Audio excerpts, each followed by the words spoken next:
なぜ嬉しかった記憶より怖かった記憶の方が鮮明に残るのか。脳が意地悪なのでしょうか。そうではありません。これは脳が生存のために設計された結果です。今回はその仕組みを追っていきます。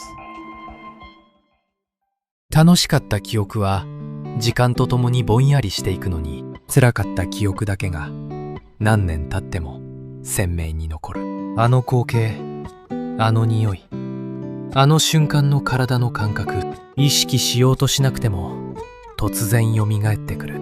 これは心が弱いからでも忘れようとしていないからでもありません。脳が生存のために設計した精密なメカニズムの結果です。なぜ怖かった経験は消えにくいのか。フラッシュバックとは何か、そして脳は変われるのか。その仕組みを解説します。なぜ感情的な記憶は強く残るのか。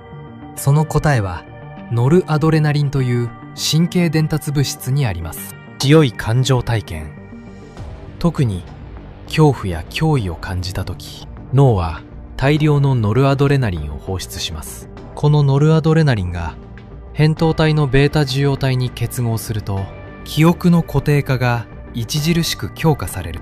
あの経験は危険だったという記憶が強く残ることで、次に同じ危険に遭遇した時素早く回避できる。ところが強すぎる恐怖、脅威の体験ではこの仕組みが過剰に作動してしまいます。ノルアドレナリンが過剰になると、いつどこで起きたのかを記録する海馬の働きが妨げられます。つまり状況の情報が抜け落ち、感覚、感情、身体反応だけが断片的に残る。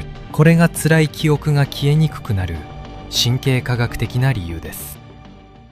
なぜ忘れたくても忘れられないのか。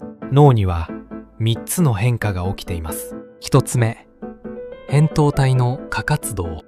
脅威、恐怖に関連する刺激に対して扁桃体が過剰反応するようになります。かつて危険だったものに似た匂い、音、色、場所、それらすべてが危険シグナルとして処理されてしまう。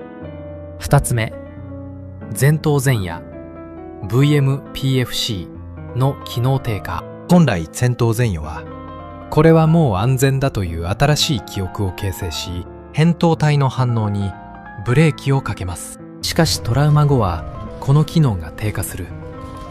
だから辛い記憶は消えないのです。3つ目、海馬の萎縮。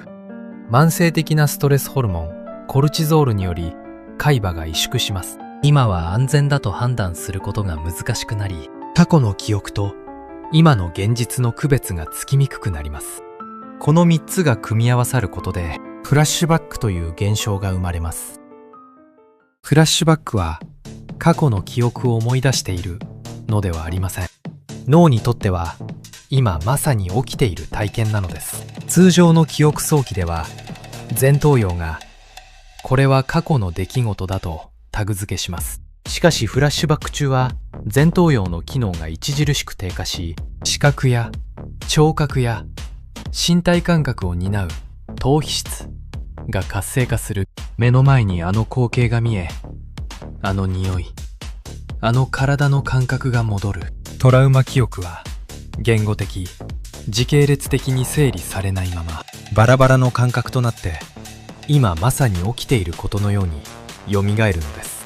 言葉にできない、うまく説明できないのは症状ではなく脳の仕組みからすれば当然のことなのです。 fMRI で確認されているのは、フラッシュバック中は言語処理を担うブローカ野が不活性化していること。だから話せないのです。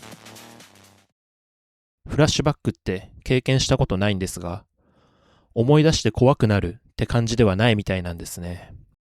今ここの体験として処理されるという話は調べていて驚きました。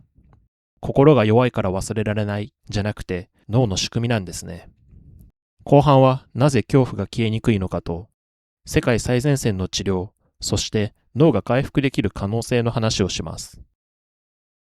恐怖消去とは何か重要な発見があります。恐怖記憶は削除されるのではなく新しい安全な記憶を形成して恐怖反応を抑制するのです。この新しい安全な記憶を作るのが前頭前野 VMPFC の役割。このトリガーはもう危険ではないという情報を扁桃体に送り込む。しかし先ほど説明したようにトラウマ後の VMPFC は機能が低下しています。そのためこの抑制作業が非常に困難になります。さらに厄介なのは恐怖の消去がその場の状況に強く左右されるということ。安全な治療室では恐怖が和らいでも実際にトラウマが起きた場所、匂い、時間帯に戻ると恐怖が再び戻ってくる。これを Renewal Effect 再発現と言います。だから治療は様々な文脈で繰り返し安全体験を積み重ねることが必要なのです。トラウマは脳だけでなく体全体に刻まれる。精神科医ベッセルバンデアコークが体はトラウマを記録すると2014年の研究で示したこの視点は今や治療の核心になっています。自律神経系のバランスが慢性的に崩れることで慢性的な筋肉の緊張、消化器系の問題、過呼吸、過換気の傾向、睡眠障害といった身体症状が持続します。危険モードに固定された自律神経系が体の記憶としてトラウマを保持し続けるのです。スティーブン・ポージェスのポリベーガル理論では自律神経系の状態を3つに整理します。安全を感じてつながれる状態、戦うか逃げるかの興奮状態、そして凍りつきシャットダウンの状態。トラウマは神経系を慢性的に防衛モードに固定してしまいます。治療の目標の一つは神経系を安全な状態に戻すことです。では辛い記憶と脳はどうすれば変わるのか。現在世界で最もエビデンスが確立された治療が EMDR 眼球運動による脱感作と再処理です。 WHO 米国心理学会が PTSD の第一選択治療として推奨しています。フランシーヌ・シャピロが1989年に偶然発見したこの療法、眼球を左右に動かしながらトラウマ記憶を処理するというもの。神経科学的には眼球運動が記憶の再固定化の窓を開き、レム睡眠に似た機序でトラウマ記憶の感情的強度を下げると考えられています。そして2023年、医学誌ネイチャーメディシンに画期的な臨床試験結果が発表されました。 MDMA 支援 PTSD 療法のフェーズ3試験。 MDMA の主成分を治療的に使用する療法で、試験後 67% の患者が PTSD 診断基準を満たさなくなりました。 MDMA はオキシトシンを放出して扁桃体の恐怖反応を抑制しながらトラウマ記憶の再処理を可能にする危険な薬物として知られていたものが、医学の最前線で PTSD 治療の革命をもたらしつつあります。そして脳は変わります。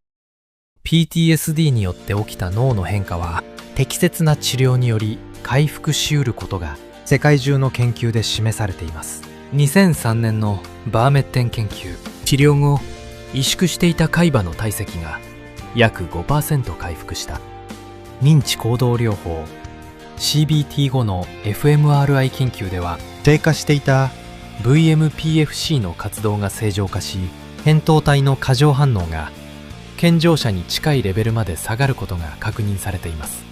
神経可塑性、脳が経験によって変化し続ける能力は苦しみの原因にもなりますが、回復の可能性の源でもあります。世界の研究が示すのは、なぜ消えないのかの答えが分かれば、どうすれば変われるのかの道も開けるということ。もしあなたが辛い記憶を抱えているなら、それはあなたの脳が生き延びようとした証拠なのです。辛い記憶が消えないのは脳が頑張った証拠なんですね。似た場面に遭遇しないための回避行動や防衛本能だと思っていました。ドラッグがまさかの治療薬になるかもしれないという情報も衝撃でした。苦しんでいる人が少しでも減るように、どんどん治療法が発展してほしいですね。トラウマをこう克服できた、後になってプラスにできたという体験がある方はぜひコメントで教えてください。チャンネル登録、いいねもよろしくお願いします。次の動画でお会いしましょう。